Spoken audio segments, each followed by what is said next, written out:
नमस्कार, स्वागत है आप सभी का न्यूज़ 18 के डिजिटल प्लेटफॉर्म पर। मैं हूं आपके साथ आपकी होस्ट चित्रा शर्मा।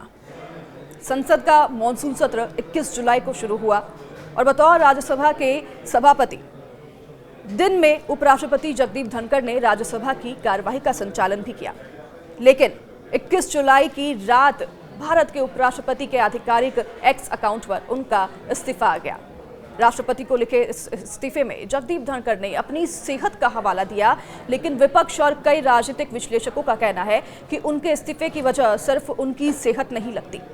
धनखड़ के इस्तीफे पर अटकलें इसलिए भी लगाई जा रही हैं क्योंकि इस महीने की शुरुआत से ही एक कार्यक्रम में उन्होंने कहा था कि वह अगस्त 2027 में रिटायर होंगे। उपराष्ट्रपति के सचिवालय ने कुछ समय पहले ही उनके आने वाले समय में जयपुर के कार्यक्रम की घोषणा भी की थी। इतना ही नहीं, अपने इस्तीफे वाले दिन धनखड़ ने 3 बैठकों की अध्यक्षता भी की थी और उन बैठकों में शामिल कुछ सांसदों ने बाद में कहा कि बैठकों की चर्चा में कहा था कि ऐसा नहीं लग रहा है कि वह इस्तीफा दे सकते हैं, क्योंकि बैठकों का उन्होंने पहले से ही ऐलान कर दिया था और ये सभी के लिए चौंकाने वाला रहा जब उन्होंने अपने इस्तीफे की घोषणा की। तो वहीं विपक्ष के साथ साथ कई राजनीतिक विश्लेषक भी धनखड़ के इस्तीफे की वजह सिर्फ सेहत नहीं मान रही हैं। जो कुछ भी हुआ है वह करीब शाम 4 बजे और 8 बजे के बीच उन 4 घंटों में हुआ। 4 बजे उन्होंने बीएससी बिजनेस एडवाइजरी कमेटी की अपनी दूसरी मीटिंग भी रखी थी, जिसमें बीजेपी के नेता नहीं आए। जेपी नड्डा, किरण रिजिजू, अर्जुन राम मेघवाल और उसके बाद से एकदम से चीज़ें बढ़ते बढ़ते शाम को इस्तीफे में इसका पटाक्षेप हुआ।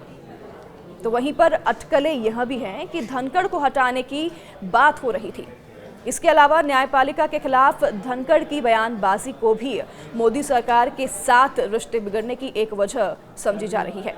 धनखड़ के इस्तीफे के पीछे एक वजह राज्यसभा में उनकी ओर से जस्टिस यशवंत वर्मा के मामले में विपक्ष के प्रस्ताव को मंजूरी देना भी माना जा रहा है।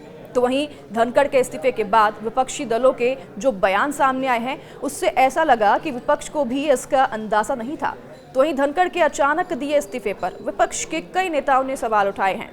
धनखड़ के इस्तीफे की चर्चा सभी के ज़बान पर है, लेकिन क्या आप जानते हैं कि राजनीति में एंट्री करने से पहले जगदीप धनखड़ एक नामी वकील रह चुके हैं।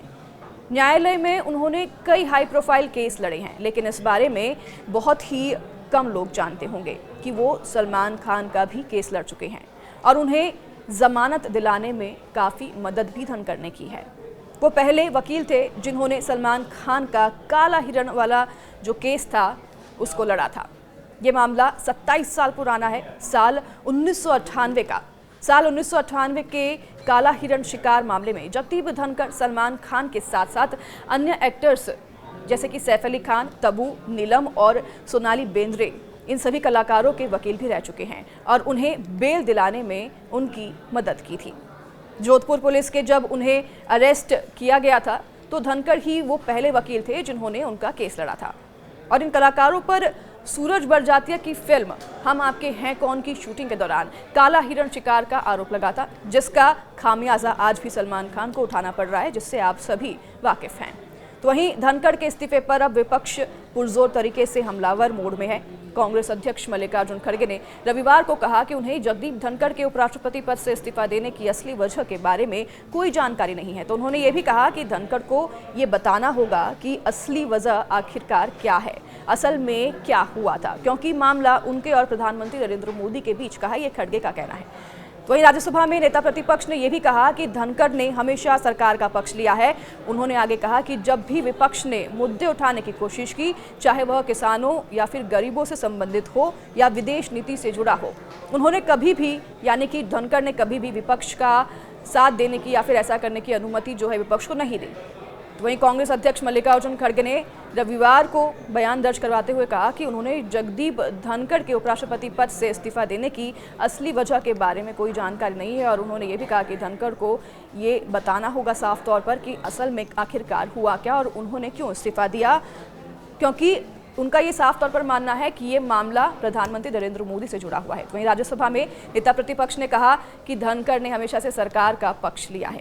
ये तमाम बातें अब विपक्ष की ओर से उठ रही है। विपक्ष लगातार सवाल खड़े कर रहा है, तो अब इंतजार है कि धनखड़ कब सामने आएंगे, कब अपना बयान दर्ज कराएंगे। हालांकि ये साफ तौर पर कहा गया है कि स्वास्थ्य खराब होने की वजह से उन्होंने इस्तीफा दिया है।